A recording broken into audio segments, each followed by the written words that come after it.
Hi, Assalamu alaikum warahmatullahi wabarakatuh. A very good morning to all of you. So, I hope आपको अभी तक का series बहुत अच्छा लग रहा होगा, बहुत पसंद आ रहा होगा, है ना? क्लास 12th के अंदर हमने अभी तक दो चैप्टर्स को कम्प्लीटली फिनिश करा है, तीसरे चैप्टर को हम फिनिश कर रहे हैं अभी, है ना? और इस चैप्टर के अंदर which is called as human health and disease हमने ऑलरेडी फर्स्ट दो पोर्शंस फिनिश करे, जिसमें मैंने आपको इम्यूनिटी पूरे डिटेल में पढ़ा दिया, है ना? और बोर्ड्स के अंदर इंशाल्लाह उसके बाहर कोई क्वेश्चन नहीं आने वाला है फॉर श्योर।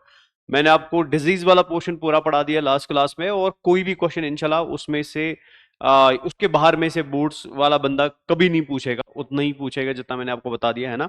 एंड आज हम लास्ट पार्ट पे आते हैं जिसमें मैंने देखा बोर्ड्स के अंदर क्वेश्चंस पूछे जाते हैं, है ना? एक नॉर्मल टाइप ऑफ क्वेश्चन ही पूछा जाता है। तो आज हम इस पार्ट को फिनिश करने वाले हैं जिसमें हम आज पढ़ने वाले हैं ड्रग्स एंड अल्कोहल अब्यूज के बारे में। ड्रग्स क्या होते हैं, ड्रग्स के टाइप्स क्या होते हैं, है ना? और किसी भी ड्रग का अब्यूज क्या होता है, और किसी भी ड्रग का एडिक्शन क्या होता है ना? डिपेंडेंस क्या होती है? ये सारी चीजें आज के चैप्टर में हम इंशाल्लाह बहुत अच्छे से फिनिश करने वाले हैं। क्लियर है? तो सबसे पहले हम आते हैं ड्रग्स के ऊपर। ड्रग्स क्या होती है ना? ड्रग्स के टाइप्स क्या होते हैं? सबसे पहले जो ड्रग्स की मैं यहाँ पे बात कर रहा हूं ना, यहाँ पे हम ड्रग्स की बात करेंगे, not the medicine that we take on our in our daily life, है ना? यहाँ ड्रग्स का मतलब होता है कुछ ऐसी दवाइयाँ, कुछ ऐसे केमिकल्स, है ना?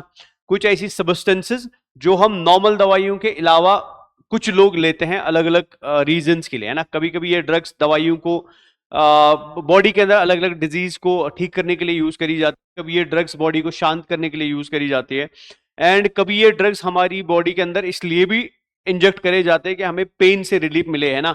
या एज एनेस्थेटिक या डिप्रेसेंट या सेडेटिव के जैसे भी हम इनको यूज करते हैं। तो जितने भी ड्रग्स हम इस कैटेगरी में देखते हैं, जो जस्ट मैंने अभी मेंशन करा, इस कैटेगरी में जितने भी ड्रग्स होते हैं, तो मेरा जिगर सबसे पहले आप याद रख लो, these drugs are divided into two major groups और टू मेजर कैटेगरीज। क्लियर है? तो एनसीईआरटी के अंदर जितने भी ड्रग्स दिए हैं, है ना, तो मैं उन ड्रग्स को दो कैटेगरीज में डिवाइड करूंगा या दो बड़े ग्रुप्स में डिवाइड करूंगा। The first group will be called as psychotropic drug and the another group will be called as psychedelic drug. Clear है ना? सो एक को हम साइकोट्रॉपिक ड्रग बोलते हैं और एक को हम साइकोडेलिक ड्रग बोलते हैं। नाउ साइकोट्रॉपिक ड्रग्स क्या होते हैं? साइकोट्रॉपिक ड्रग्स ऐसे ड्रग्स होते हैं, या it is a category of drugs और ए क्लास ऑफ ड्रग्स जो हमारी बॉडी के अंदर जब भी आएंगे ना, वो हमारी मूड को बदल देंगे। फॉर एग्जाम्पल कुछ एग्जांपल्स दूंगा। मान के चलो मैं एक ऐसा इंसान हूं जिसको बहुत ज्यादा गुस्सा आता है, मतलब मैं हाइपर एग्रेसिव हो जाता हूं। क्लियर है? मेरे को बहुत जल्दी जल्दी ना अपना आपा खो जाता हूं। ठीक है? सो अगर मेरी बॉडी के अंदर ये ड्रग आएगा, माइट भी कि ये मेरी बॉडी को शांत कर देगा, मेरे गुस्से को कम कर देगा। सो दैट मीन्स इसने मेरा मूड अल्टर कर दिया from a aggressive person to a very normal person. Clear है? फॉर एग्जाम्पल कोई बंदा ऐसा है जो हमेशा सैड रहता है, परेशान रहता है ना, वो हमेशा दुखी रहता है। क्लियर? उसकी जिंदगी में दुख ही दुख है। तो मैंने इसको ये ड्रग दे दिया बेटा, और जैसे ये ड्रग उसकी बॉडी में चला गया, अचानक से वो बंदा खुश होने लगा, वो हैप्पी फील करने लगा। उसकी बॉडी में जितने भी गम, जितनी भी परेशानी थी, वो उसको ऐसा लग रहा है कि वो सारे गम परेशानियां खत्म हो गई बेटा। तो मैंने इस बंदे को सैड से क्या कर दिया, हैप्पी कर दिया, मतलब मैंने इसका मूड को अल्टर कर दिया, इसके मूड को बदल दिया बेटा। क्लियर है? For example there is a person जिसको नींद ही नहीं आ रही है, ठीक है, जो सो नहीं पा रहा, वो एंजाइटी का शिकार है, वो डिप्रेशन का शिकार है। तो मैंने इसको ये ड्रग दे दिया बेटा, उसकी एंजाइटी खत्म हो गई, उसका डिप्रेशन खत्म हो गया, उसको नींद आने लगी बेटा। दैट मीन्स मैंने उस बंदे का क्या कर दिया, मूड बदल दिया, मूड अल्टर कर दिया। So such mood altering drugs are called as psychotropic drugs. Clear है ना?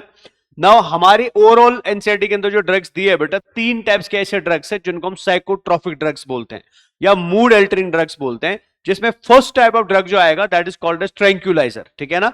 सो आपको बोर्ड में ही सिंपल क्वेश्चन पूछा जा सकता है, right examples of psychotropic drugs, right examples of mood altering drugs. ठीक है ना? तो प्लीज याद रखें, the first drug which is a mood altering drug बेटा, इनको हम ट्रैंक्यूलाइजर्स बोलते हैं। क्लियर है ना? सेकेंड एग्जाम्पल जो साइकोट्रॉपिक ड्रग्स की आती है और मूड अल्टरिंग ड्रग्स की आती है, इनको हम ओपियोइड्स बोलते हैं। ठीक है ना? तो tranquilliser is the first example, opioid is the second example, and the third example is stimulants बेटा। ठीक है ना? तो सबसे पहले यही चीज आप याद रख लो कि mood altering drugs psychotropic drugs होते हैं, ये मूड बदल देते हैं, खुशी गम, गम खुशी, सैड से हैप्पी, हैप्पी से सैड। ठीक है ना? स्लीपलेसनेस से स्लीप। ठीक है ना? डिप्रेसेंट से नो डिप्रेशन बेटा। तो ये सारे इन मूड्स को बदल देता है। तीन एग्जाम्पल याद रखेंगे, tranquilliser, opioid and stimulant. Clear है? नाउ हमारे पास जो सेकंड क्लास ऑफ ड्रग होता है, they are called as psychedelic drugs बेटा। ठीक है ना? Now what do I mean by psychedelic drug?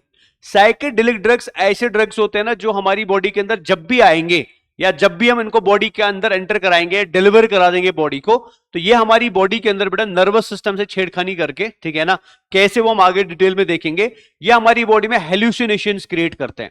Now hallucinations का मतलब क्या होता है? हेल्यूसिनेशन का मतलब होता है कि बेटा आपको वो चीजें दिखाई देंगी जो रियलिटी में है नहीं, आपको वो लोग दिखाई देंगे जो रियलिटी में है नहीं, क्लियर है ना, आपको कुछ बातें ऐसी सुनाई देंगी बेटा, ठीक है, जो बातें रियलिटी में कहीं आसपास में हो नहीं रही है। सो ऐसी कंडीशन को हम हेल्यूसिनेशन बोलते हैं। सो मतलब फॉर एग्जाम्पल, मैं अगर एकदम फनी वे में बोलूं कि फॉर एग्जाम्पल आपको अपनी मरी हुई नानी दिखाई देगी, ठीक है ना, आपको भूत दिखाई देंगे, आपको अपने सामने लोग दिखाई देंगे जो रियलिटी में आपके सामने कभी होंगे नहीं, ठीक है ना, आपको कुछ ऐसी बातें सुनाई देंगी जो रियलिटी में आसपास में कोई कर नहीं रहा, आप समझ रहे हैं ना। सो ऐसी कंडीशन को हम क्या बोलते हैं? This is called as hallucination.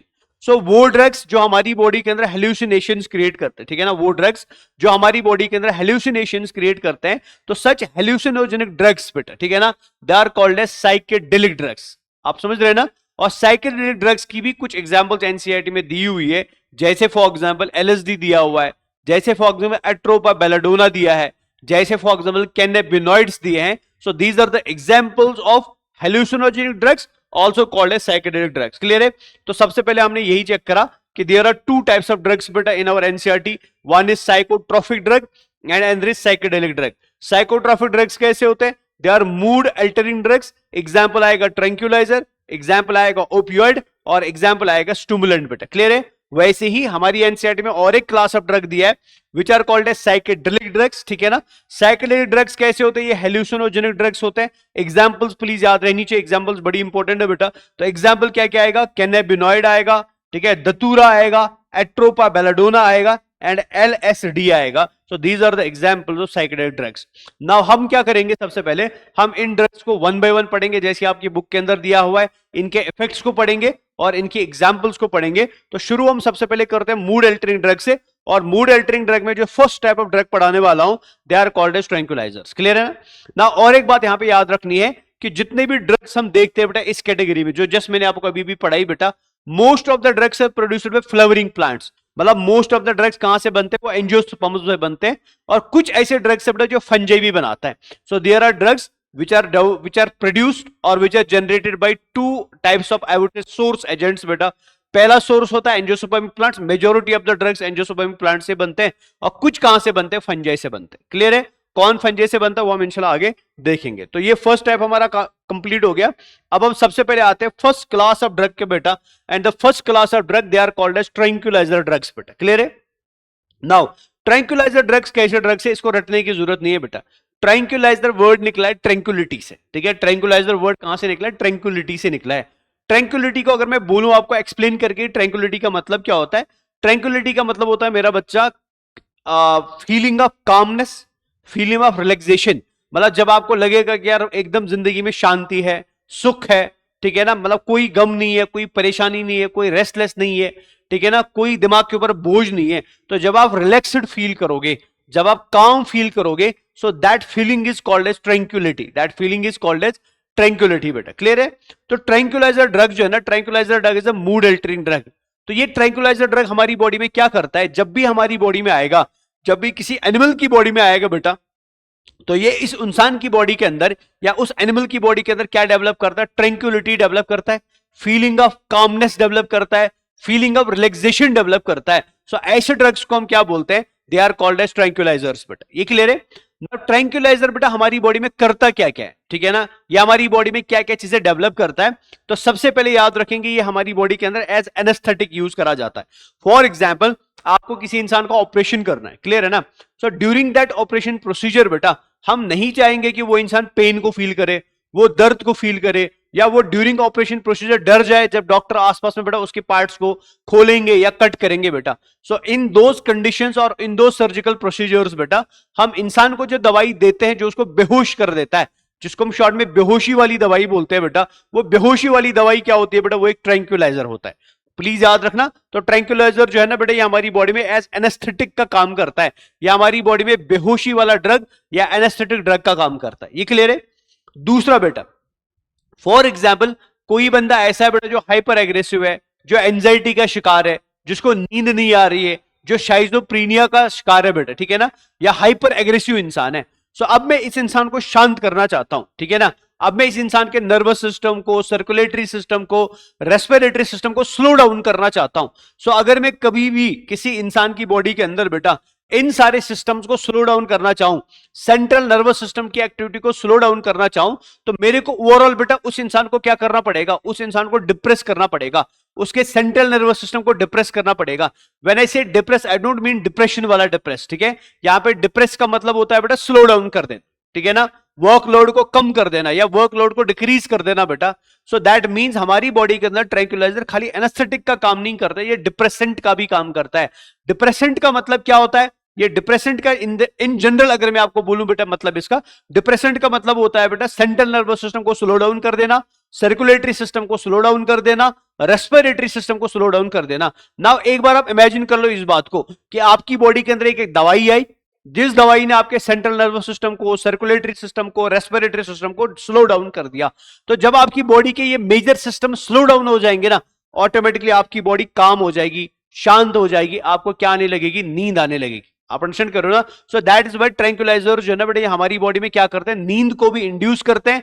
इस वजह से इनको हम क्या बोलते हैं, स्लीपिंग ड्रग्स भी बोलते हैं बेटा। क्लियर है? तो अगेन मैं बता देता हूं, तो ट्रैंक्विलाइजर बेटा हमारी बॉडी में क्या करता है, ये एनेस्थेटिक का काम करता है, मतलब एनेस्थीसिया, ठीक है ना, बेहोशी की दवाई का काम करता है।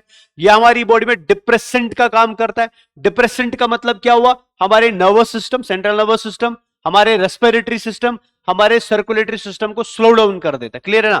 जब ये सिस्टम स्लो डाउन हो जाएंगे तो आपको नींद आएगी बेटा, ठीक है ना, आप शांत हो जाओगे, आप काम हो जाओगे, तो आपको नींद आने लगेगी। इस वजह से इनको स्लीपिंग ड्रग्स भी बोला जाता है। क्लियर है? और इसके अलावा ये हमारी बॉडी में ट्रैंक्विलिटी को इंक्रीज करते हैं। ट्रैंक्विलिटी का मतलब होता है सुखद एहसास, ट्रैंक्विलिटी का मतलब होता है फीलिंग ऑफ हैप्पीनेस, ठीक है ना। तो ये जो फीलिंग ऑफ हैप्पीनेस होता है, खुशी का एहसास होता है, ये उस एहसास को डेवलप करते हैं बेटा। तो मतलब ये इंक्रीज करते हैं किस चीज को, ट्रैंक्विलिटी को। क्लियर है? तो अगर बोर्ड्स के अंदर ये क्वेश्चन आपसे पूछा जाता है ट्रैंक्विलाइजर्स के बारे में, तो आपको एग्जैक्टली ऐसे ही लिखना है। ट्रैंक्विलाइजर आप ऊपर लिखेंगे और नीचे लिखेंगे ट्रैंक्विलाइजर हमारी बॉडी में क्या क्या करता है। ट्रैंक्विलाइजर हमारी बॉडी एनेस्थेटिक का काम करता है, डिप्रेसेंट का काम करता है, स्लीपिंग ड्रग भी कहा जाता है, और ये इंक्रीज करता है ट्रैंक्विलिटी को। क्लियर है? नाउ क्या हमारे आसपास के बायोलॉजिकल वर्ल्ड में, ठीक है ना, फिजिकल वर्ल्ड में कोई एग्जाम्पल है जिसको हम यूज कर सकते हैं एज ट्रैंक्विलाइजर बेटा? तो दो एग्जांपल्स आपको याद रखनी है जिन ड्रग्स को हम एज ट्रैंक्विलाइजर्स यूज करते हैं।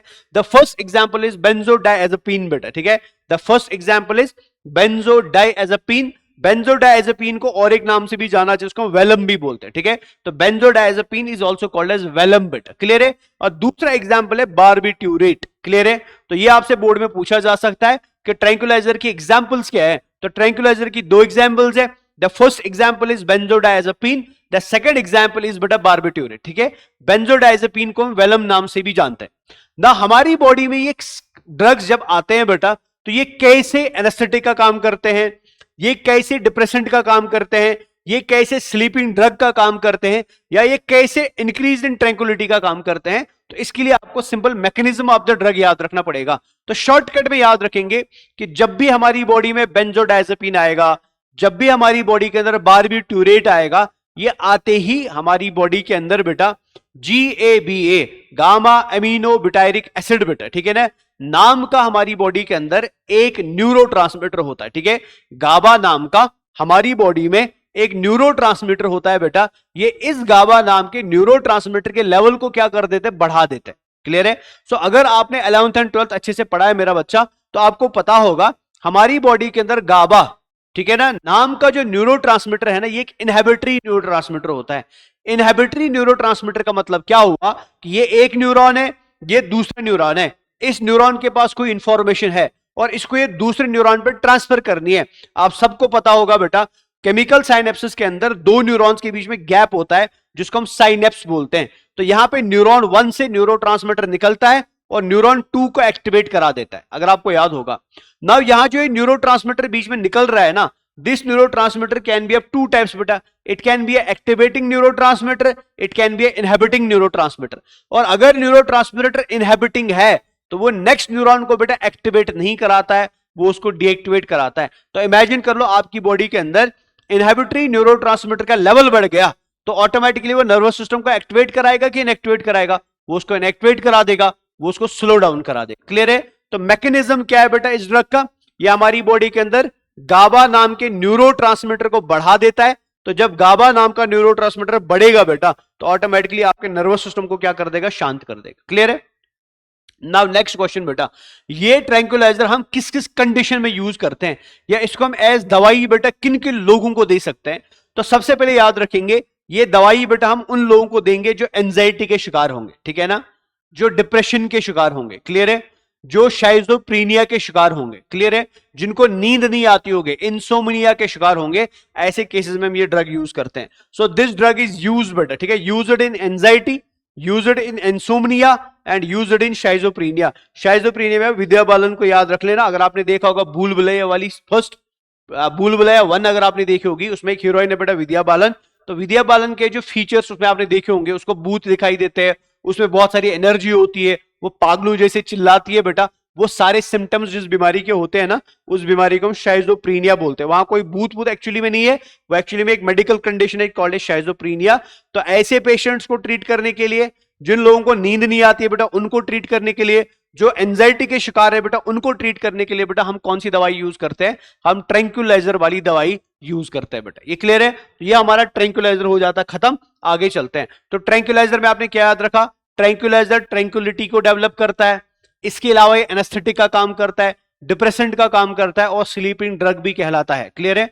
2 एग्जांपल्स आपने याद रखी, benzodiazepine also called as Valium, and आपने और एक याद रखा बारबिट्यूरेट बेटा। क्लियर है ना?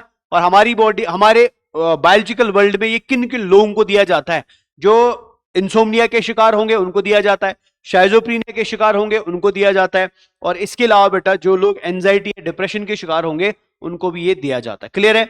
नाउ आते हैं नेक्स्ट ड्रग की तरफ। The second class of drug बेटा इज कॉल्ड एज ओपियोइड बेटा, ठीक है ना। Opioid is an example of psychotropic drug, opioid is an example of mood altering drug बेटा। क्लियर है ना? ओपियोइड हमारी बॉडी में क्या क्या करता है, सबसे पहले याद रखेंगे, ओपियोइड को एक नार्कोटिक ड्रग माना जाता है ना। नार्कोटिक ड्रग का मतलब क्या होता है, नार्कोटिक ड्रग्स बेटा ऐसे ड्रग्स होते हैं जो नशीले पदार्थ होते हैं, जिन ड्रग्स को यूज करके एडिक्शन हो सकता है, जिन ड्रग्स को यूज करके आप उन पर डिपेंडेंट हो सकते हैं, डिपेंडेंस डेवलप हो सकता है, जो ड्रग्स आपकी बॉडी को बेटा नेगेटिवली बड़ा हार्म कर सकते हैं। सो ऐसे ड्रग्स को हम बेटा एक क्लास ऑफ ड्रग में रखते हैं which are called as narcotic drugs, और शॉर्ट में नार्कोटिक्स भी बोला जाता है।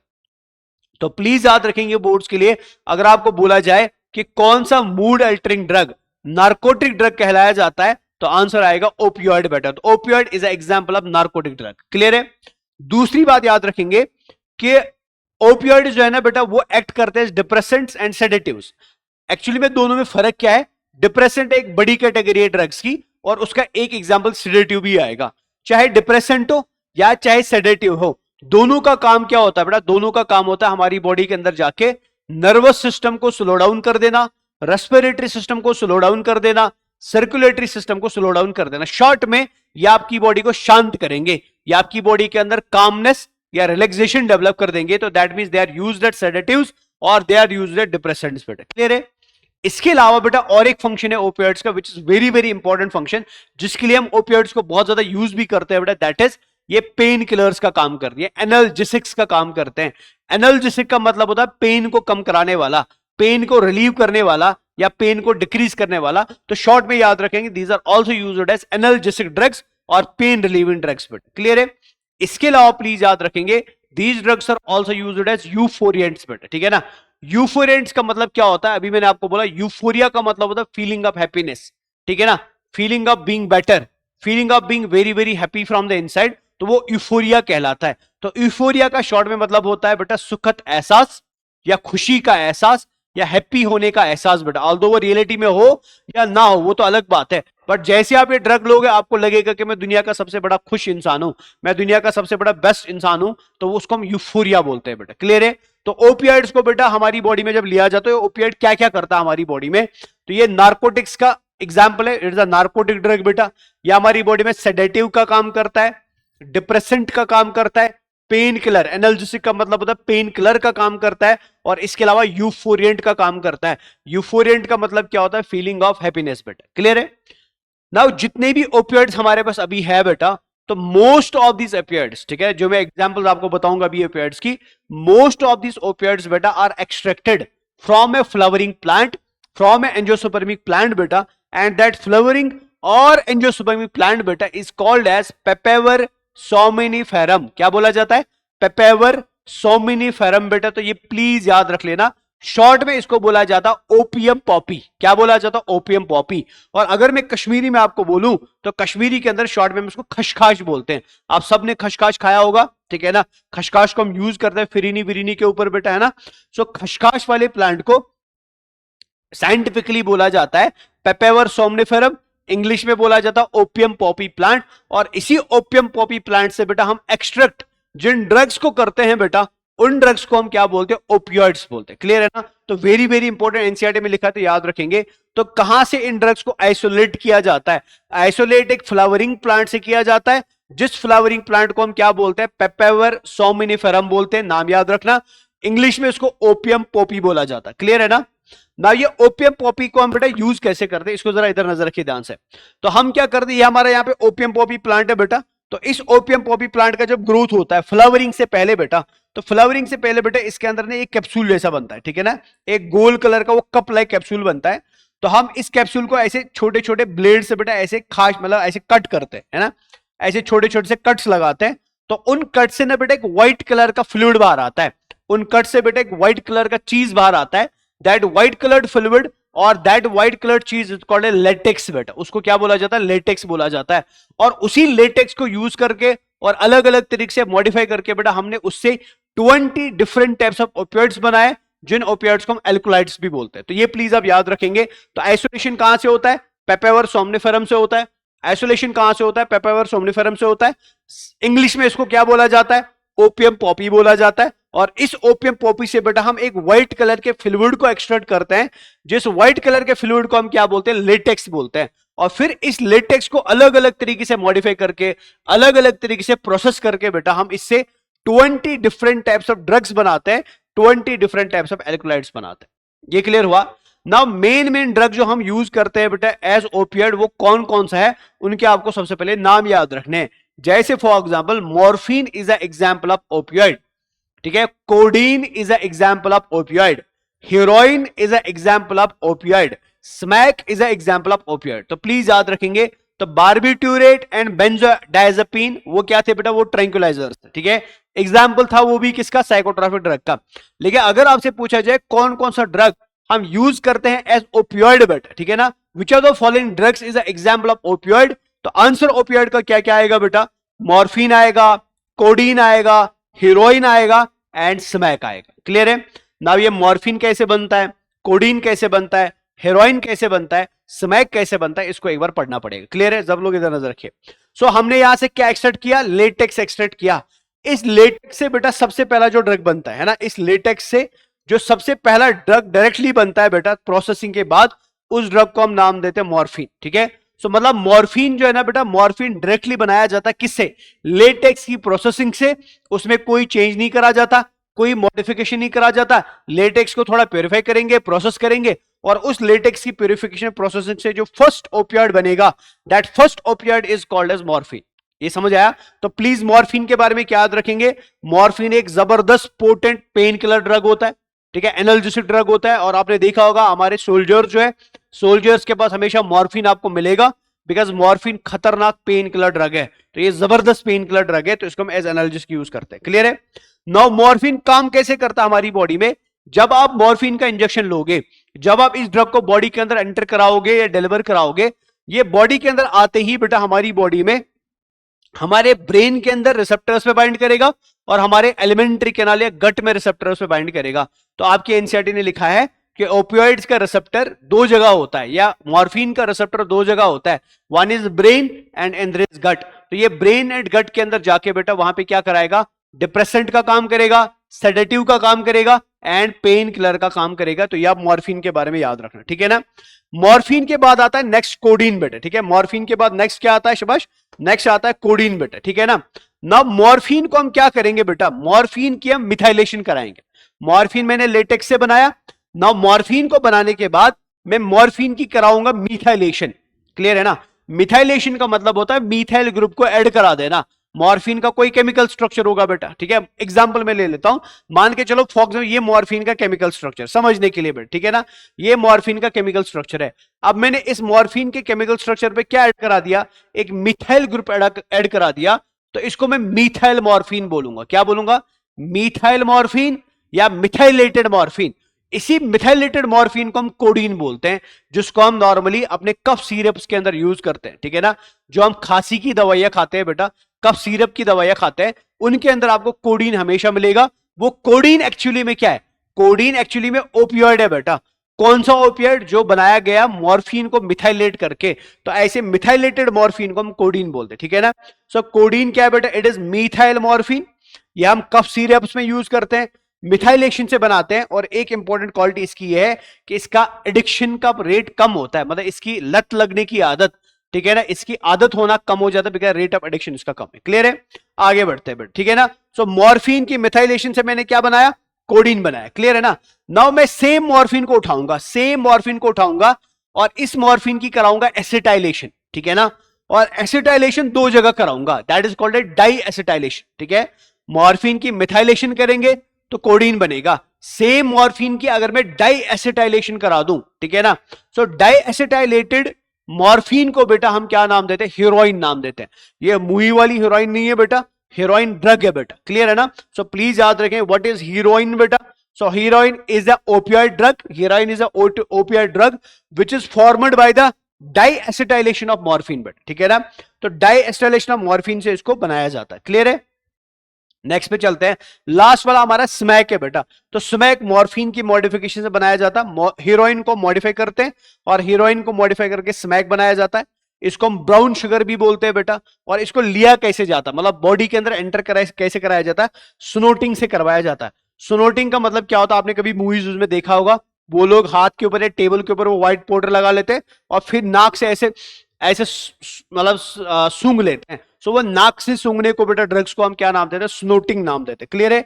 या हम इंजेक्शन लेते हैं, ये व्हाइट क्रिस्टल्स होते हैं, बिटर इन टेस्ट होते हैं। तो ये हमारा खत्म हो जाता है कौन सा क्लास, ओपियोइड ड्रग्स का क्लास। तो फर्स्ट हमने पढ़ा ट्रैंक्विलाइजर्स, आई होप वो सब कुछ याद है आपको। सेकंड हमने पढ़ा ओपियोइड्स, ओपियोइड के बारे में आपने याद रखा, ये हमारी बॉडी के अंदर यूज करे जाते हैं बेटा as narcotics, as sedatives, as depressants, ठीक है ना। और इसके अलावा ये पेन किलर्स का भी काम करते हैं एंड यूफोरेंट्स का भी काम करते हैं। एक्सट्रैक्ट करते हैं बेटा फ्लावरिंग प्लांट से, called as papaver somniferum, commonly बोलते हैं ओपियम पॉपी प्लांट। उसके लेटेक्स से मॉर्फिन बनता है, मॉर्फिन की मिथाइलेशन से कोडीन बनता है, मॉर्फिन के डाई एस्टाइलेशन से बेटा हीरोइन बनता है, हीरोइन को मॉडिफाई करके हम स्मैक बनाते हैं, स्मैक को हम ब्राउन शुगर भी बोलते हैं, जो बिटर इन टेस्ट होता है, व्हाइट क्रिस्टल्स होते हैं, और स्नॉट या इंजेक्शन करके बॉडी में इन ड्रग्स को डिलीवर कराया जाता है। क्लियर है। तो ये हमारे ओपियोइड्स खत्म हो गए। ये मैंने यहाँ पे सेम दोबारा चीज दिखाई है। तो ये हमारा मॉर्फिन है इधर बेटा, ठीक है, ये हमारा मॉर्फिन है which is used in cough syrups. ये इसका एनसीईआरटी में एक पिक्चर भी दिया हुआ है, तो ये प्लीज पिक्चर एक बार याद रख लेना। ये पिक्चर किसका एग्जाम्पल है बेटा, ये मॉर्फिन का एग्जाम्पल है। क्लियर है। फिर मॉर्फिन की हमने मिथाइलेशन कराई तो हमने कोडीन बना दिया बेटा।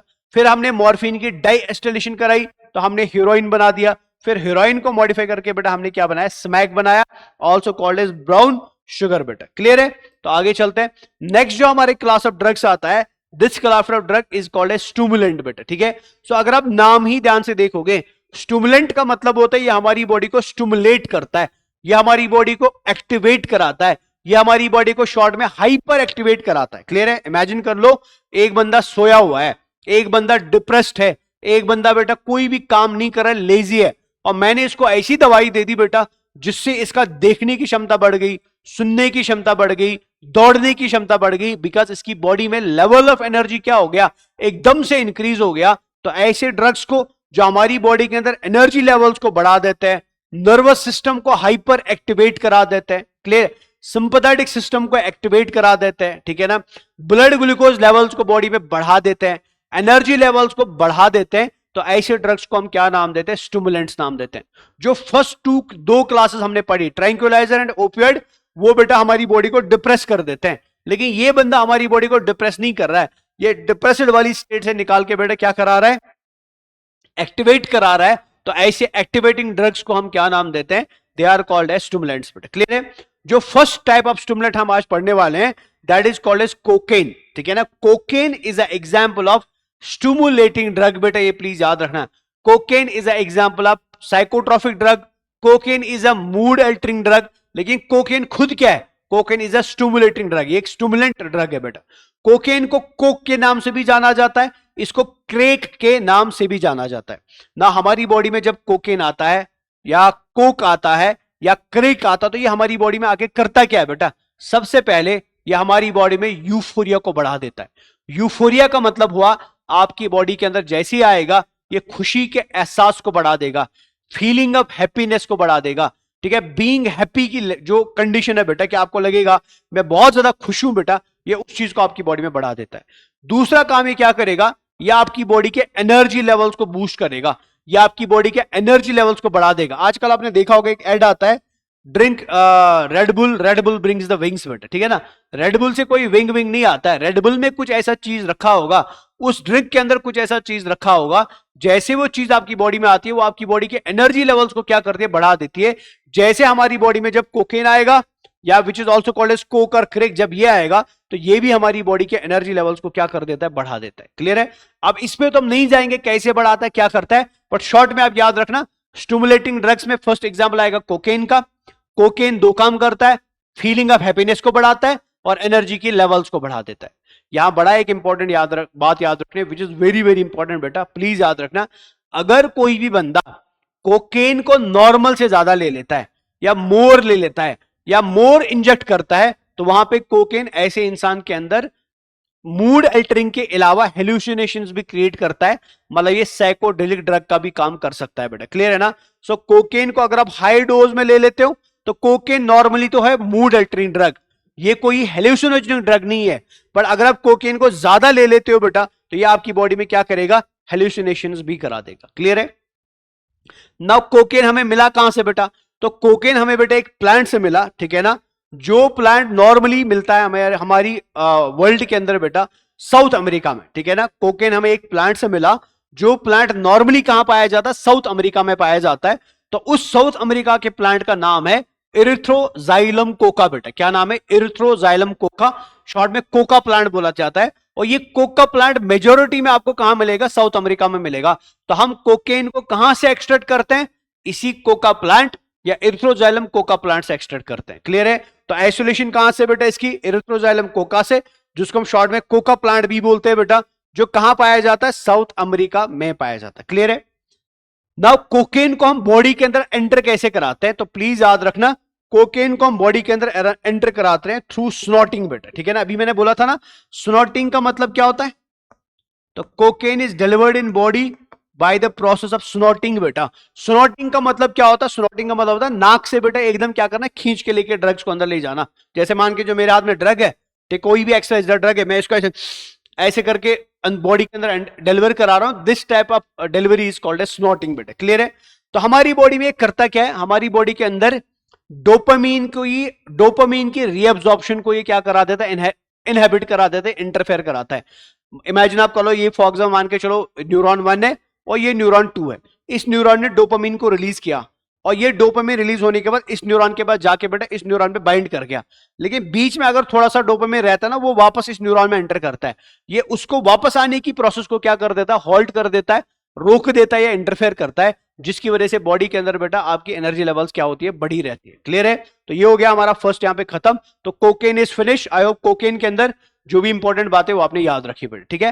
कोकेन के बाद जो सेकंड स्टिमुलेटिंग ड्रग होता है, जो मोस्ट कॉमनली यूज ड्रग है, ठीक है ना, जिसको लोग बहुत फैशन में बहुत जबरदस्त तरीके से हर जगह यूज करते रहते हैं, इंक्लूडिंग घर वालों के सामने भी यूज करते हैं बेटा। This is again a drug बेटा, and this drug is called as tobacco बेटा। ठीक है ना, इस ड्रग को हम क्या बोलते हैं? टबैको बोलते हैं। आपने कभी भी किसी इंसान को घर वालों के सामने कोकेन यूज करते नहीं देखा होगा। ठीक है ना, कभी किसी इंसान को बेटा घर वालों के सामने कोई ओपियोइड यूज करते नहीं देखा हो, चाहे वो हीरोइन हो, चाहे वो स्मैक हो, चाहे वो कोई भी हो और ओपियोइड हो बेटा। ठीक है, या ट्रैंक्विलाइजर यूज करते देखा होगा। But tobacco is one of the drugs बेटा, one of the stimulating drugs जो बहुत कॉमनली यूज करा जाता है। क्लियर है? सो प्लीज याद रखेंगे, टबैको क्या है बेटा? Tobacco is a stimulating drug. ना टबैको करता क्या है? टबैको के अंदर बेटा निकोटीन पाया जाता है। निकोटीन जैसे हमारी बॉडी में आता है, ब्लड स्ट्रीम में आता है, तो ये निकोटीन जाता है हमारे एड्रिनल ग्लैंड के पास। किसके पास जाता है? एड्रिनल ग्लैंड के पास। और एड्रिनल ग्लैंड को ये स्टिमुलेट करके बेटा adrenaline and non adrenaline hormones की लेवल्स को क्या करा देता है, एक्सपोनेंशियली बूस्ट करा देता है, एक्सपोनेंशियली बढ़ा देता है। जब भी किसी इंसान के अंदर एड्रेनलिन की लेवल एंड नॉर एड्रेनलिन की लेवल बढ़ जाएगी बेटा, ठीक है, इन दो हार्मोन्स की लेवल बढ़ जाएगी बेटा, तो ये दो हार्मोन्स क्या करेंगे, ये इस इंसान के अंदर ब्लड ग्लूकोज लेवल्स को बढ़ा देते हैं, हार्ट रेट को बढ़ा देते हैं, ब्रीदिंग के रेट को बढ़ा देते हैं। शॉर्ट में बेटा ये इस इंसान की बॉडी के अंदर ओवर एक्टिवेशन करा देता है, एनर्जी लेवल्स को बूस्ट करा देता है। आपने मोस्ट ऑफ द टाइम्स देखा होगा कि लोगों को सिगरेट पीने की आदत लग जाती है, एडिक्शन लग जाती है। क्यों?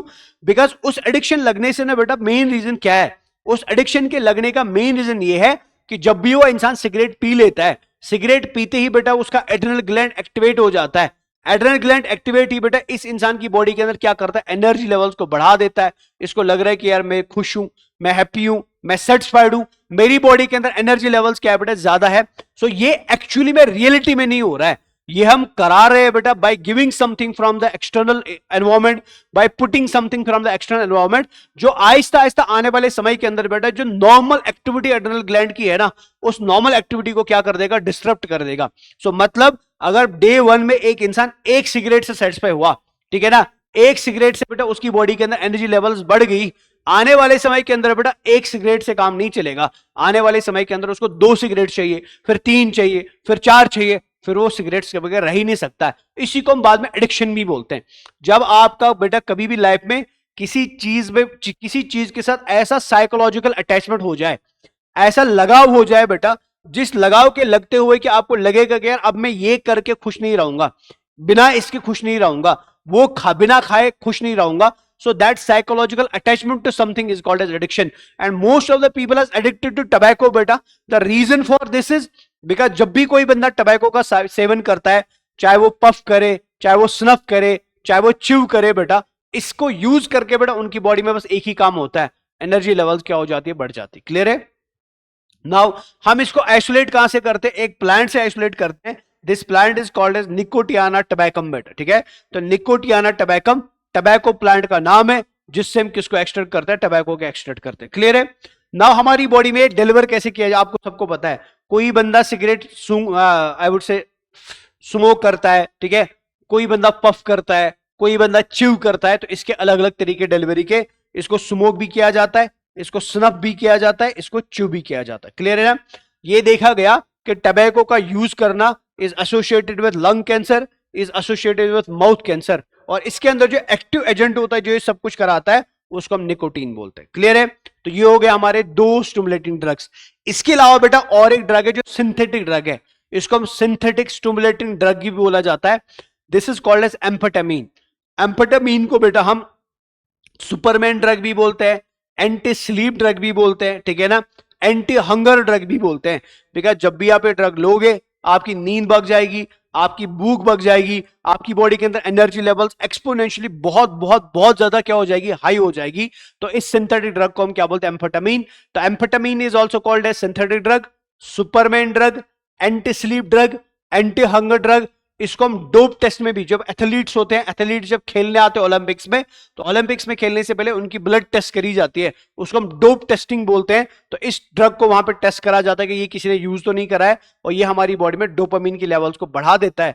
तो जब डोपामिन की लेवल बढ़ती है तो हमारा सिंपैथेटिक नर्वस सिस्टम या सेंट्रल नर्वस सिस्टम जो है ना, वो हाइपर एक्टिवेट हो जाता है। हाइपर एक्टिव होके बेटा वो hyper actively central nervous system के through respiratory system, circulatory system, बाकी रेस्ट ऑफ द सिस्टम्स को भी क्या करा देता है, हाइपर एक्टिवेट कराता है। तो इस बंदे के अंदर एनर्जी लेवल्स क्या हो जाते हैं, एकदम से बहुत बहुत बहुत बढ़ जाती है। क्लियर है? सो इस ड्रग को हम क्या बोलते हैं, this is called as amphetamine बेटा। क्लियर है? तो ये हमारे खत्म हो गए कौन से drugs, they are called as stimulating drugs. ठीक है? So this is the end of all mood altering drugs. तो मूड अल्टरिंग ड्रग में हमने 3 पढ़ा था, tranquilliser, opioid and stimulate. Clear है? अब हम आते हैं हेलुसिनोजेनिक ड्रग्स पे, उनको एक बार देख लेते हैं। ठीक है? तो हेलुसिनोजेनिक ड्रग्स क्या करेंगे, वो हेलुसिनेशंस क्रिएट करेंगे। हेलुसिनेशन का मतलब क्या होता है बेटा, हेलुसिनेशन का मतलब होता है कुछ ऐसी चीजों को महसूस करना, कुछ ऐसी चीजों को सुनना, कुछ ऐसी चीजों को देखना जो रियलिटी में एग्जिस्ट नहीं करती है, जो रियलिटी में आपके सामने उस समय है नहीं बेटा। सो ऐसे भ्रम को बेटा, ठीक है, उसको हम भ्रम भी बोल सकते हैं। ऐसे भ्रम को हम क्या बोलते हैं, हेलुसिनेशन बोलते हैं। मैं एक एग्जांपल दूंगा। मान के चलो आप अंधेरे में चल रहे हो बेटा, ठीक है ना, और अंधेरे में आपको लग रहा है कि आपके पीछे भूत है। अंधेरे में आपको लग रहा है कि कोई बातें कर रहा है, ठीक है ना, तो ये जो आपको लग रहा है ना कि कोई है, so this is called as hallucination, जो रियलिटी में होता नहीं है। क्लियर है? लेकिन अगर मान के चलो आपने कोई दवाई यूज करी, कोई ड्रग यूज करा, जिससे आपको वाकई में वो चीजें दिखने लगे जो रियलिटी में एग्जिस्ट नहीं करती है, so that is called as hallucination. ठीक है, तो हेल्यूसिनेशंस के अंदर या हेल्यूसिनोजेनस ड्रग्स या साइकोडेलिक ड्रग्स के अंदर जो फर्स्ट ड्रग हम पढ़ने वाले हैं, they are called as cannabinoids बेटा। ठीक है ना, तो फर्स्ट ड्रग हम पढ़ेंगे, इसको हम क्या बोलते हैं शिबाश? They are called as cannabinoids. Clear है? तो पहली बात कैनाबिनॉइड के बारे में याद रख लिए, ये हेल्यूसिनोजेनिक ड्रग्स होते हैं, इनके रिसेप्टर्स खाली हमारे ब्रेन में पाए जाते हैं। ठीक है, आपने देखा इससे पहले कि जो हमने ओपियोइड्स पढ़े, ओपियोइड का रिसेप्टर ब्रेन में भी था, गट में भी था, कैनाबिनॉइड का रिसेप्टर खाली ब्रेन में होता है। और कैनाबिनॉइड्स बेटा एक कॉमन फ्लावरिंग प्लांट्स है जो हमारे आसपास बहुत ग्रो करता है कश्मीर के अंदर बेटा, उससे एक्सट्रैक्ट करा जाता है, जिसको हम कैनबिस सैटिवस बोलते हैं। कॉमनली चरस का प्लांट भी बोला जाता है, जो मेजोरिटी में बेटा आपको सड़कों के आर पार में या अगल बगल में ग्रो करता हुआ दिखाई देगा। So this plant is called as cannabis sativus बेटा। ठीक है ना, तो कैनबिस सैटिवा याद रखेंगे, cannabis sativa is a flowering plant. जिस फ्लावरिंग प्लांट के लीफ से, जिस फ्लावरिंग प्लांट के फ्लावर से, जिस फ्लावरिंग प्लांट के एक्सट्रैक्ट से बेटा हम एक ग्रुप ऑफ ड्रग्स बनाते हैं, हम एक क्लास ऑफ ड्रग्स बनाते हैं, दैट ग्रुप और class of drugs is called as cannabinoids, because हम इनको निकाल कहां से आ रहा है? कैनबिस प्लांट से निकाल रहे। क्लियर है? कैनाबिनॉइड्स जब भी हमारी बॉडी में आएंगे तो वो हमारे ब्रेन के रिसेप्टर्स के साथ क्या करते हैं? बाइंड करते हैं। क्लियर है? ये खत्म हो गया ना। कैनाबिनॉइड्स की बहुत सारी एग्जांपल्स है, जैसे फॉर एग्जांपल आपने इन एग्जांपल्स को बहुत बार सुना भी होगा, जैसे marijuana है, जैसे गांजा है, जैसे चरस है, जैसे charas is also called as hashish बेटा। ठीक है ना, तो marijuana हुआ, बांग हुआ, चरस हुआ, ठीक है ना, तो ये सब एग्जांपल्स बेटा किसकी होती है? कैनाबिनॉइड ड्रग्स की होती है। तो सबसे पहले हम किसको देखते हैं? marijuana को देखते हैं। ठीक है, तो marijuana एक्टिव इंग्रेडिएंट है। ठीक है, marijuana is a cannabinoid drug. तो इस कैनाबिनॉइड ड्रग का जो एक्टिव इंग्रेडिएंट होता है, एक्टिव इंग्रेडिएंट का मतलब हुआ वो केमिकल जो वाकई में हमारी बॉडी के अंदर फिर बाद में कैनाबिनॉइड ड्रग या हेल्यूसिनोजेनिक ड्रग का काम करेगा बेटा, उस एक्टिव इंग्रेडिएंट को हम बोलते हैं डेल्टा 9 टेट्रा हाइड्रोकैनाबिनॉल। मैंने शॉर्ट में टीएचसी लिखा है, टीएचसी का फुल फॉर्म है टेट्रा हाइड्रोकैनाबिनॉल। क्लियर है ना? तो ये marijuana बनता कैसे बेटा? ये marijuana इस प्लांट कैनबिस सैटिवा प्लांट मैंने यहां पे ऐड करके रखा हुआ है, ये इस प्लांट के बेटा ड्राइड फ्लावर से बनता है। ठीक है, जब इस प्लांट के फ्लावर्स निकलेंगे तो हम उन फ्लावर्स को सुखा देंगे, तो उन सूखे फ्लावर से बेटा जो बाद में ड्रग बनता है, उस ड्रग को marijuana बोलते हैं। और उस ड्रग का एक्टिव इंग्रेडिएंट क्या होता है? डेल्टा 9 THC होता है। क्लियर हो गया? तो marijuana के बारे में इस सीक्वेंस याद रखनी है। marijuana का एक्टिव इंग्रेडिएंट है डेल्टा 9 THC। marijuana बनता है बेटा कैनबिस सैटिवा के ड्राइड फ्लावर से बनता है। ठीक है ना, और ये हमारे सर्कुलेटरी सिस्टम को भी इंपैक्ट करता है। सेकंड आता है बांग बेटा। ठीक है ना, बांग सेम प्लांट के फ्रेश लीव से बनता है। इंडिया के अंदर एक फेस्टिवल होता है बेटा कॉल्ड इज होली। होली के अंदर बांग का बड़ा यूज किया जाता है कॉमनली बेटा। ठीक है, because of the I would से रिलीजियस नीड ऑफ हिंदूज बेटा, है ना, मतलब हिंदू कल्चर में, रिलीजन में ऐसा कुछ बोला गया, I don't know actually what that is, but वहां पे यूज करा जाता है बांग ड्यूरिंग द होली और समथिंग, मेरे को पूरा क्लियरली याद नहीं है।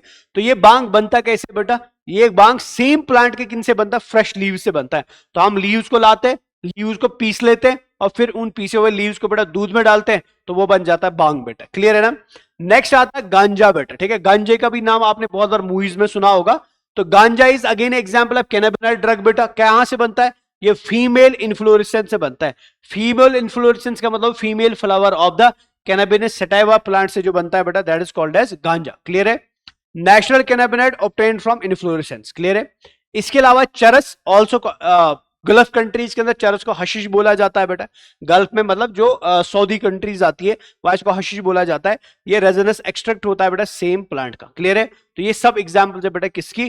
कैनाबिनॉइड्स की बेटा। ठीक है, तो ये पिक्चर भी दिया हुआ है बेटा, मॉलिक्यूलर स्ट्रक्चर दिया हुआ है कैनाबिनॉइड का एनसीईआरटी में, इसको भी आप प्लीज एक बार याद रखना, माइट भी पूछा जाए बोर्ड के अंदर। ठीक है, नाउ लास्ट जो हमारा ड्रग आता है आपके एनसीईआरटी में शुरुआत में लिखा था कि most of the drugs are obtained from flowering plants and some are obtained from fungi. तो जो ड्रग फंजाई से निकलता है that drug is called as LSD बेटा। ठीक है ना, तो LSD एक ड्रग है, LSD का फुल फॉर्म है लेसर्जिक एसिड डाईइथाइल एमाइड बेटा। ठीक है, lysergic acid diethyl amide, short में LSD बोला जाता है। ये बनता है फंजाई से बेटा, ergot of the fruiting body of fungi, जिस फंजाई का नाम है क्लेविसेपस पर्प्यूरिया, ठीक है ना। तो कहां से बनाया जाता है, क्लेविसेपस पर्प्यूरिया से बनाया जाता है, और ये एक सिंथेटिक हेलुसिनोजन है, ये भी आप प्लीज याद रखेंगे। क्लियर है। तो यहां पे हमारे सारे के सारे ड्रग्स खत्म हो जाते हैं। कौन सा ड्रग साइकोट्रॉपिक है एंड कौन सा ड्रग साइकोडेलिक है बेटा। क्लियर है। तो आई होप आपको ड्रग्स समझ आ गए होंगे और इजी भी लगे होंगे, और इजिली आप इनको ऐसे याद भी रख लेना। इसके अलावा दो और ड्रग्स दिए बेटा, दतूरा एंड एट्रोपा बेलाडोना, ठीक है। दतूरा एंड एट्रोपा बेलाडोना दोनों एग्जांपल्स है हेलुसिनोजेंस की, तो मतलब ये शॉर्ट में हेलुसिनेशंस ही कराएंगे बेटा। Other well known plants with hallucinogenic properties are atropa belladonna and datura. These days cannabinoids are also being abused by some sports persons बेटा। क्लियर है। तो ये हमारा ड्रग वाला मामला खत्म हो जाता है। अब आगे बढ़ते हैं बेटा, ठीक है। ड्रग्स फिनिश हो गए, अब पढ़ेंगे हम drug abuse and alcohol abuse बेटा, ठीक है। इमेजिन कर लो एक बच्चा पैदा हुआ, और फिर बच्चा पैदा होके बेटा, ठीक है ना, ग्रो कर गया, ग्रो कर गया, ग्रो कर 12 साल की एज तक पहुंचा, ठीक है। फ्रॉम बर्थ टिल 12 साल की एज, ठीक है, फ्रॉम बर्थ टिल 12 साल की एज, ठीक है ना। इस बच्चे को हम चाइल्ड बोलते हैं, ठीक है ना, और इस फेज ऑफ लाइफ को हम चाइल्डहुड बोलते हैं। क्लियर है। सो जब एक बच्चा पैदा होता है, पैदा होने से लेकर 12 साल की उम्र तक, पैदा होने से लेकर 12 साल की उम्र तक बेटा हम इस एज ऑफ द चाइल्ड को हम क्या बोलते हैं, हम इस बच्चे को बेटा चाइल्ड बोलते हैं, ठीक है ना। तो ये जो फेज ऑफ लाइफ है बेटा, जो एक बच्चा गुजारता है जन्म से लेकर कहां तक, 12 साल की उम्र तक बेटा, तो इस 12 साल की उम्र तक की एज को हम चाइल्डहुड बोलते हैं। क्लियर है। ना बच्चा पैदा हुआ, बच्चा चाइल्डहुड पे पहुंचा, चाइल्डहुड के बाद ये बच्चा 18 साल का हुआ, फिर 18 साल से लेकर जब तक ये मतलब अडल्ट हो जाएगा, बूढ़ा हो जाएगा या मर जाएगा बेटा, ठीक है ना, तो हम इस एज को अडल्टहुड बोलते हैं, ठीक है ना। तो चाइल्डहुड का मतलब होता है जन्म से लेकर 12 साल तक, ठीक है ना। अडल्टहुड का मतलब होता है 18 साल से लेकर फिर बाद में मरने तक या बुढ़ापे तक, उसको अडल्टहुड बोला जाता है। लेकिन एक बीच में एज आती है बेटा जो 12 से 18 साल की एज आती है, ठीक है। देयर इज एज जो कहां पे आती है बेटा, 12 से 18 साल की एज आती है। क्लियर है ना। सो दिस इंटरवल और एज बेटा, ठीक है, दिस इंटरवल और एज, ये सुनना ध्यान से, ठीक है ना। सो ये हो गया हमारा चाइल्डहुड। चाइल्डहुड का मतलब क्या हो गया, बर्थ टू 12 ईयर्स, है ना। चाइल्डहुड का मतलब क्या हो गया, जन्म से लेकर 12 साल तक चाइल्डहुड हुआ, ठीक है ना। 18 साल से लेकर फिर बाद में मरने तक बेटा अडल्टहुड हो गया। लेकिन बीच में एक एज आती है बेटा जो कनेक्ट करती है किसको, चाइल्डहुड को अडल्टहुड के साथ। ये एज बीच वाली जो है ना, ये इट इज अ ब्रिज बेटा, this bridge connects childhood with adulthood बेटा। और ये एज कहां से कहां तक है, ये 12 से 18 साल की एज है, ठीक है ना। So this age which connects childhood with adulthood, और ये एज कितनी है बेटा, 12 से 18 साल की है। इस एज को हम एडोलेसेंस बोलते हैं। इसको हम क्या नाम देते हैं, एडोलेसेंस। तो अगर आपसे कोई पूछे एडोलेसेंस क्या है, तो एडोलेसेंस बेटा वो पीरियड है, ठीक है, या वो प्रोसेस है, वो पीरियड है या वो प्रोसेस है बेटा, ड्यूरिंग विच, जिसके दौरान एक बच्चा जो है ना बेटा वो मेंटली मैच्योर हो जाता है, ठीक है ना, वो साइकोलॉजिकली मैच्योर हो जाता है, ठीक है ना, वो अपने एटीट्यूड्स में, अपने बिहेवियर में, ठीक है ना, अपने बात करने के ढंग में, अपने उठने बैठने के ढंग में मैच्योर हो जाता है। और ये एज कहां से कहां तक है, 12 से 18 साल की एज है। So this age of 12 to 18 years where a child में लिखूंगा, where a child matures mentally, physically, behaviorally, psychologically, where he or she matures in her attitudes, in her perspectives beta. So this age of psychological, mental, physical, behavioral development, this age is called as age of adolescence beta. Clear है ना। Now age of adolescence को NCERT ने कैसे define करा, NCERT लिखा है it is a bridge between childhood and adulthood बेटा। ये तो क्लियर हो गया ना बेटा, ठीक है। इसके अलावा क्या लिखा है, period and process during which a child becomes mature in terms of his और हर एटीट्यूड्स बेटा, ठीक है।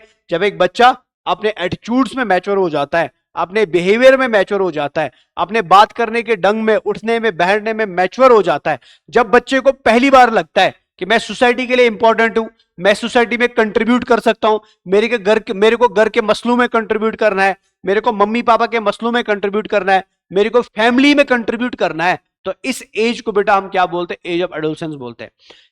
इस एज से पहले बच्चे के बस नीड क्या थी बेटा, उसको खाना चाहिए, रहने के लिए घर चाहिए और मजे उड़ाने के लिए पैसा चाहिए, ठीक है ना।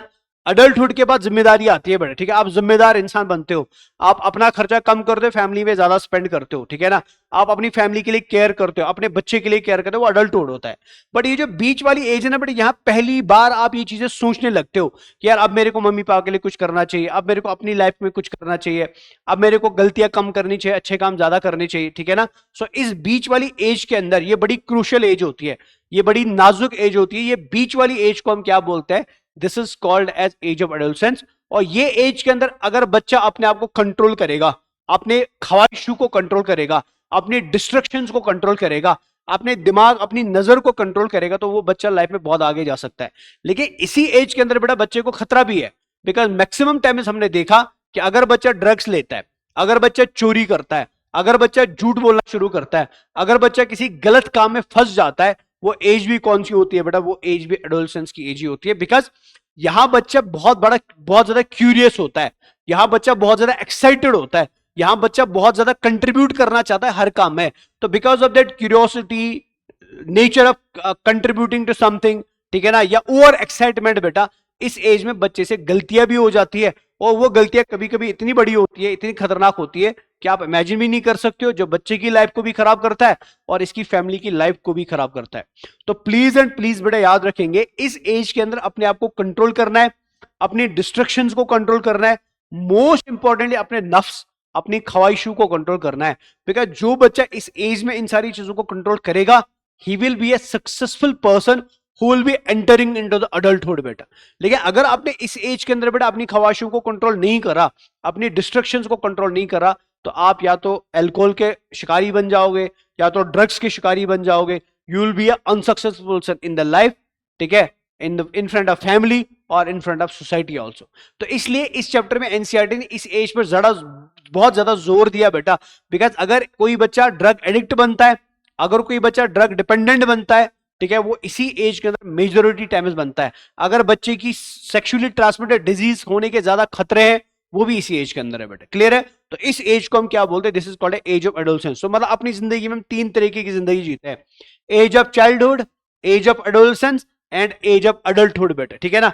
चाइल्डहुड में हम सब लोग नासमझ होते हैं बेटा, हमें किसी चीज का कोई फर्क नहीं पड़ता।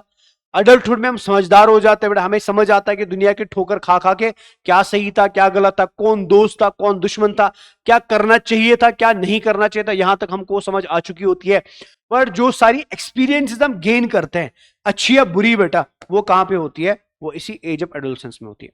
ना एज ऑफ एडोलसेंस में आपको पूछा जा सकता है बोर्ड के अंदर कि क्यों बच्चा ड्रग एडिक्ट ज्यादा बन सकता है इस एज में बेटा, ठीक है ना। तो यहां कुछ चीजें लिखिए कि एज ऑफ एडोलसेंस की क्या क्या फीचर्स है, या एज ऑफ एडोलसेंस में बच्चे में क्या क्या बदलाव आते हैं, एज ऑफ एडोलसेंस में बच्चे में क्या क्या चेंज आती है बेटा, किस तरीके से उसका एटीट्यूड बदलता है, किस तरीके से उसका बिहेवियर बदलता है। एक बार यहां पे वो पढ़ लेते हैं, change which are present in a child during the age of adolescence. तो क्या क्या चेंज होता है। First, believe for effective participation in society.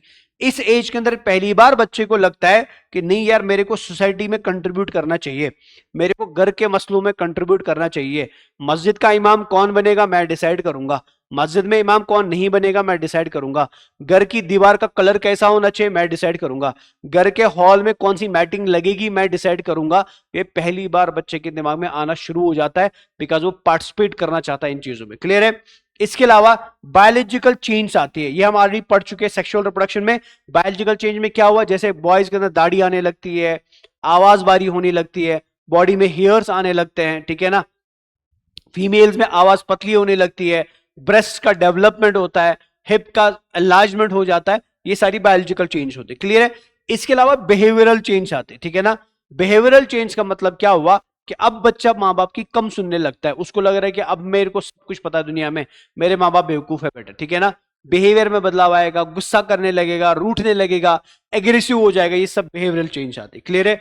इसके अलावा ये एज के अंदर बच्चा जो है ना, ये बड़ा वल्नरेबल होता है, vulnerable phase of mental and psychological development. इस एज के अंदर बड़ा बच्चा बड़ा वल्नरेबल होता है मेंटल डेवलपमेंट के लिए भी एंड साइकोलॉजिकल डेवलपमेंट के लिए भी। क्लियर है? तो ये हो गया हमारा एज ऑफ एडोलसेंस।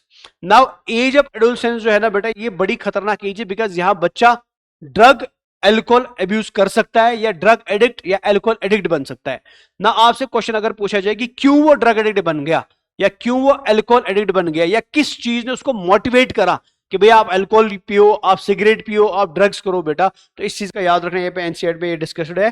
तो एनसीईआरटी ने बोला कि ये बच्चा इसलिए ड्रग यूज कर रहा है इस एज में, या कर सकता है, ये अल्कोहल इसलिए यूज कर रहा है या कर सकता है, या सिगरेट इसलिए पी रहा है या पी सकता है बेटा, बिकॉज इस बच्चे की इस एज में क्यूरियोसिटी बड़ी खतरनाक होती है। मतलब ये चीजों को टेस्ट करना चाहता है, ये चीजों के बारे में जानना चाहता है, ये चीजों के बारे में एक्सपेरिमेंट करना चाहता है, बिकॉज इस एज में बच्चा सबसे ज्यादा क्यूरियस होता है चीजों को लर्न करने के लिए। तो बिकॉज ऑफ दिस क्यूरियोसिटी बेटा, ये बच्चा क्या हो सकता है बेटा, ये ड्रग और अल्कोहल अब्यूज का एडिक्ट हो सकता है। नीड फॉर एडवांटेज, मतलब इसको एडवेंचर चाहिए, इसको वो किक चाहिए, है ना, सलमान खान की किक चाहिए। ये देखना चाहते कि ये करके क्या होगा। आपने देखा होगा इस एज के अंदर बेटा बच्चे खड़े होकर साइकिल चलाते हैं, ठीक है ना, जंप करते हैं, बड़ी बड़ी जगहों से जंप करके पानी में कूद जाते हैं, है ना, या मतलब लड़ाई, मतलब बहुत सारी चीजें करते हैं ना। तो वो सारा कुछ जो किक है ना बेटा, that is because of the need for advantage. Excitement के बारे बेटा, जो मैंने अभी भी आपको बताया, ठीक है, बिकॉज ऑफ एक्साइटमेंट यूज कर सकता है, एक्सपेरिमेंटेशन के लिए यूज कर सकता है, कोई प्रॉब्लम लाइफ में चल रही है उसको एस्केप करने के लिए ड्रग्स यूज कर सकता है, ठीक है। Stress from pressures to excel in academics and examination, बहुत सारे बच्चे बेटा ड्रग्स के शिकार इसलिए भी बनते हैं because they want to do good in exams and academics बेटा, तो उसलिए भी ड्रग्स यूज करे जाते हैं। Feeling cooler progressive to smoke बेटा, आपने देखा होगा मूवीज के अंदर हीरो स्मोक करता है ना, मतलब एकदम जबरदस्त लगता है बेटा जब मूवी हीरो स्मोक करते करते चल के आता है, तो बच्चे को लग रहा है कि मैं भी स्मोक करूंगा तो ये मेरे लिए बड़ा कूल है, मैं भी हीरो बन जाऊंगा, मैं भी सलमान खान बन जाऊंगा, तो उस चक्कर में भी ये ड्रग्स यूज करता है। अनस्टेबल और अनसपोर्टिव फैमिली स्ट्रक्चर्स, बहुत सारे बच्चे ऐसे भी होते हैं जिनकी फैमिलीज में मम्मी पापा के बीच में कुछ लड़ाई चल रहा है, कोई मसला चल रहा है, तो because of that unstable family structure बच्चे क्या हो जाते हैं, वो ड्रग एंड अल्कोहल अब्यूज के शिकारी हो जाते हैं। क्लियर है? तो यहां मैंने ये सारी चीजें आपको बता दी, ये सेम चीजें यहां पे भी लिखी है बेटा। क्लियर है? एनसीईआरटी में सेम चीज लिखा है। नाउ आगे चलते हैं। नाउ आता है एडिक्शन एंड डिपेंडेंस। एडिक्शन क्या होता है, डिपेंडेंस क्या होता है। जस्ट मैंने अभी आपको बोला, एडिक्शन का मतलब होता है जैसे फॉर एग्जाम्पल मान के चलो कोई बच्चा डिप्रेस था बेटा, है ना, उसकी लाइफ में कोई दुख था, कोई परेशानी था ना, उसने क्या किया, एक स्टिमुलेटिंग ड्रग ले लिया ना। जैसे उसने एक स्टिमुलेटिंग ड्रग लिया, अचानक से उसको लगा कि मेरी परेशानी दूर हो गई, मेरे गम दूर हो गए, मेरी डिफिकल्टी दूर हो गई, लाइफ मेरे लिए आसान हो गई बेटा, ठीक है ना। क्यों हुआ? बिकॉज उसने अपने हार्मोन्स के साथ चीट किया, उसने अपनी बॉडी के नॉर्मल साइकिल के साथ चीट किया by giving something from the external environment. Clear है ना? अब क्या होगा बेटा, जैसे ये ड्रग का इफेक्ट बॉडी में खत्म हो जाएगा, या ड्रग का इंपैक्ट बेटा हमारे नर्वस सिस्टम से खत्म हो जाएगा, ऑटोमेटिकली ये बंदा अपनी नॉर्मल स्टेट में वापस लौटेगा। ये अगेन दुखी हो जाएगा, अगेन परेशान हो जाएगा, अगेन शाइज़ोफ्रेनिक हो जाएगा, अगेन इसको नींद नहीं आएगी, या XYZ बेटा। ये क्लियर है ना? ना अब ये सेम फीलिंग लेने के लिए क्या करेगा, दोबारा से ड्रग ले लेगा। मान के चलो पहले इसने ड्रग 1 ग्राम लिया था जिससे इसको ये इफेक्ट मिला था ना, जब ये दूसरी बार बेटा 1 ग्राम लेगा तो उस 1 ग्राम लेने से बेटा उसकी बॉडी पे वो फर्क नहीं पड़ेगा जो पहली बार पड़ा था। अब सेम फर्क लाने के लिए इसको 2 ग्राम लेने पड़ेंगे, फिर लाइफ में 3 ग्राम, फिर 4 ग्राम, फिर 5 ग्राम। तो डाउन द लाइन बेटा क्या होगा कि ये बंदे को वो फीलिंग लाइफ में आ ही नहीं सकती किसी चीज से, अनलेस एंड अनटिल ये क्या यूज ना करे, ये ड्रग्स ना यूज करे बेटा। ये क्लियर है ना? तो अब ये इंसान अपनी खुशी के लिए बेटा किसके ऊपर डिपेंडेंट हो चुका है, ड्रग्स के ऊपर डिपेंडेंट हो चुका है। तो ये जो साइकोलॉजिकल अटैचमेंट है इस इंसान की इस ड्रग के साथ, कि भैया इसको यूज करके ही मेरी लाइफ में अच्छा हो सकता है, इसको यूज करके ही मैं खुश हो सकता हूं बेटा, इसी साइकोलॉजिकल अटैचमेंट को हम क्या बोलते हैं, this is called as addiction बेटा। ठीक है? तो आपको बोर्ड में पूछा जा सकता है व्हाट इज ड्रग एडिक्शन, तो आप बस ये लाइन यहां पे लिख देना बेटा, ठीक है ना। व्हाट इज ड्रग एडिक्शन बेटा? Drug addiction is a psychological, ठीक है ना, अटैचमेंट टू सर्टेन इफेक्ट्स बेटा। ड्रग को यूज करके जो आपको सर्टेन इफेक्ट्स मिलते हैं, ठीक है ना, सर्टेन रिजल्ट्स मिलते हैं, उनके साथ जो आपकी साइकोलॉजिकल अटैचमेंट होती है। जैसे कौन कौन सा इफेक्ट मिलता है? यूफोरिया मिलता है, खुशी का एहसास मिलता है, टेम्पररी फीलिंग ऑफ वेलबींग मिलता है, सब कुछ लाइफ में सही है बेटा, वो फीलिंग मिलती है associated with drugs and alcohol बेटा। इसी साइकोलॉजिकल अटैचमेंट को हम क्या बोलते हैं? एडिक्शन। तो ये आपको बोर्ड में पूछा भी गया और एकदम इजी है। What is addiction? Psychological attachment of a person with the effects that are developed by the use of drugs बेटा। ठीक है? कौन कौन सा इफेक्ट? इफोरिया का होना, वेलबींग का होना, हाई एनर्जी का होना, इसी एडिक्शन, इसी अटैचमेंट को हम क्या नाम देते हैं? एडिक्शन नाम देते हैं। क्लियर है? तो एडिक्शन में आपको यही याद रखना है ना। एडिक्शन खराब क्यों है बेटा? एडिक्शन इसलिए खराब है, these drive people to take them even when they are not needed. तो ये अब एडिक्शन खराब क्यों है? बिकॉज अब ये इंसान इन ड्रग्स को तब भी लेगा जब इनको लेने की जरूरत नहीं है बेटा, और even when their use become self destructive. ये इंसान इन ड्रग्स को अब तब भी लेगा जब उसको पता है कि अब ये ड्रग लेना मेरे लिए हानिकारक है, मेरे लिए नुकसानदायक है, बट तब भी ये इंसान इनको लेगा बिकॉज अभी इंसान इस पर डिपेंडेंट हो चुका है।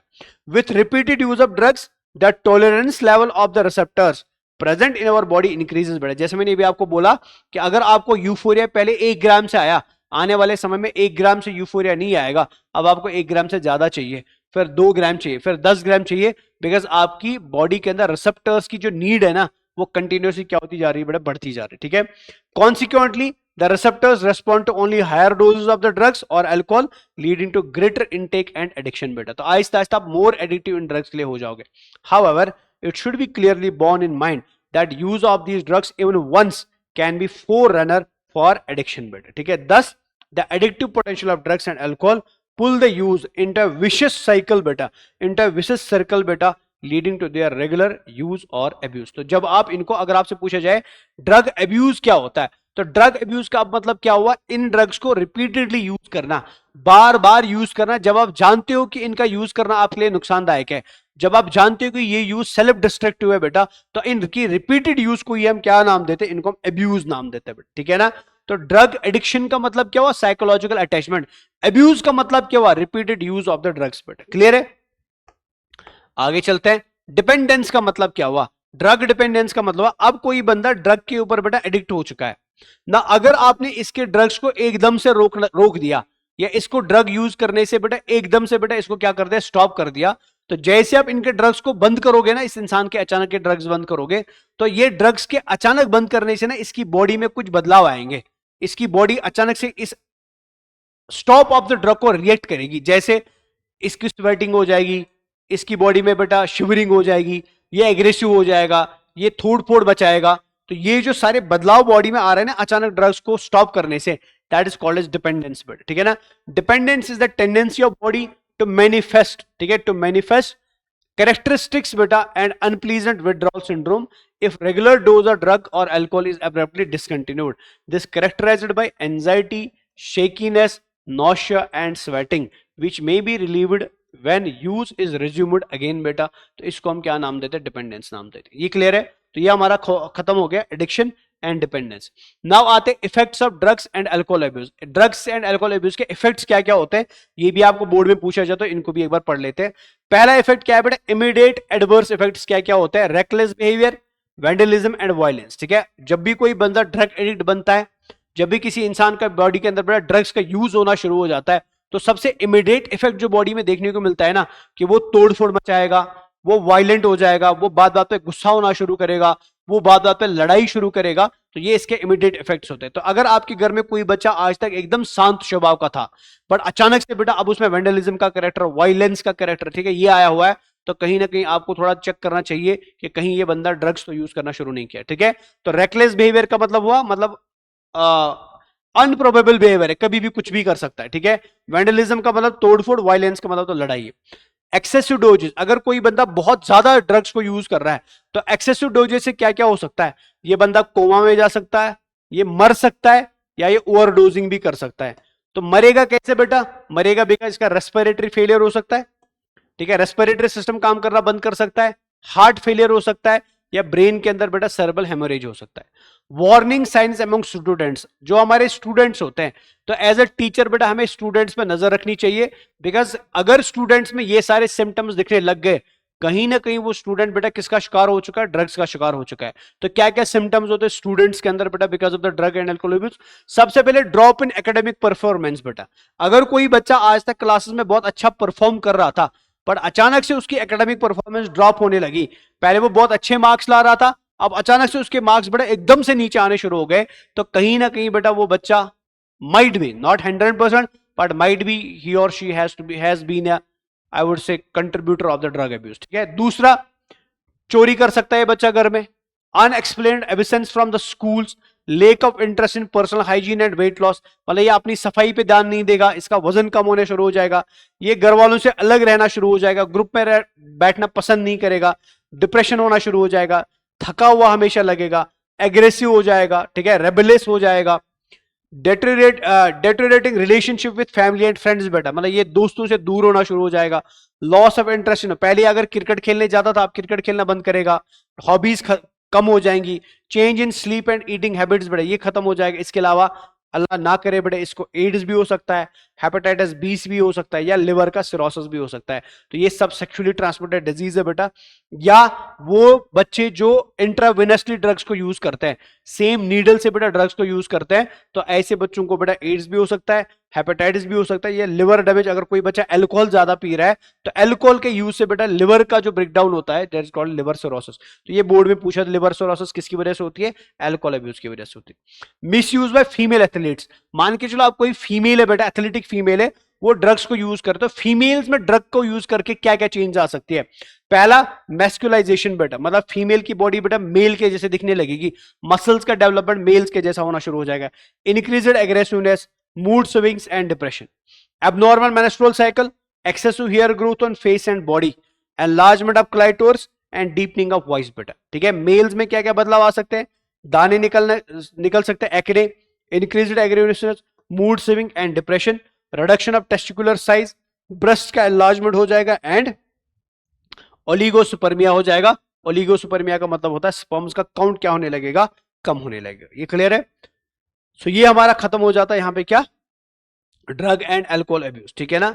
अब प्रिवेंशन एंड क्योर क्या है ड्रग्स का? ठीक है, सो एक ओल्ड सेविंग है बेटा, prevention is better than cure. ठीक है ना? आप अपने आप को बचाओ बीमारी होने से, बेटर के आप बाद में बीमारी का इलाज करो बेटा। ठीक है ना? Prevention is better than cure. Hold true here also, it is also true that habits such as smoking, taking drugs and alcohol are more likely to be taken at young age, more during adolescence beta. Hence, it is best to identify the situations that may push an adolescent towards use of drugs and alcohol and to take remedial measures well in the time beta. In this regard, parents and teachers have a special responsibility. तो क्या क्या हमें करना चाहिए? सबसे पहले बेटा अगर आप ड्रग एंड अल्कोहल अब्यूज से बचना चाहते हो तो अवॉइड अनड्यू पीयर प्रेशर बेटा। जो फैमिली की तरफ से दबाव है बच्चे को कि आपको अच्छा करना है, जो टीचर की तरफ से दबाव है कि आपको अच्छा करना है, तो हमें बच्चे, हर बच्चा स्पेशल होता है, हर बच्चे की बॉडी के अंदर या दिमाग के अंदर अल्लाह ने कुछ स्पेशल क्वालिटीज रखी होती है। तो let's focus on those quality जहां बच्चा अच्छा कर सकता है, ना कि एज अ पेरेंट जो मैं बच्चे से करवाना चाहता हूं वो हो। बिकॉज जब हम बच्चे से कोई ऐसा काम करवाएं जो बच्चा करना नहीं चाहता, तो ऑटोमेटिकली उस काम में उसको दिल नहीं लगेगा, मन नहीं लगेगा, तो ऑटोमेटिकली उसमें प्रेशर बिल्ड होगा। और प्रेशर को अवॉइड करने का बेस्ट तरीका बच्चे के लिए क्या हो सकता है? दैट इज ड्रग्स बेटा। एक इजी रूट क्या हो सकता है? ड्रग्स, जो बच्चे को फोर्स करेगा for the drug and alcohol abuse. ठीक है ना? तो हर बच्चा स्पेशल है और हर बच्चे को हमें वैसे ही नरिश करना चाहिए जो उसकी स्पेशलिटी है। ठीक है, इसके अलावा एजुकेशन एंड काउंसलिंग बेटा, seeking help from parents and peers, looking for danger signs बेटा। क्लियर है? And seeking professional and medical help. Clear है? तो यहां पे खत्म हो जाता हमारा और एक चैप्टर बेटा, that is disease, human health and disease, जिसमें हमने तीनों पोर्शन आज खत्म कर दिए। तो नेक्स्ट क्लास के अंदर हमारा लास्ट टॉपिक शुरू हो रहा है क्लास 12th की बायोलॉजी का, दैट इज बायोटेक्नोलॉजी। तो बायोटेक्नोलॉजी के दो पार्ट्स है, तो एक वीडियो में पार्ट 1 करेंगे और एक वीडियो में पार्ट 2 करेंगे। ठीक है, till then take care of yourself and खुदा हाफिज़। Thank you.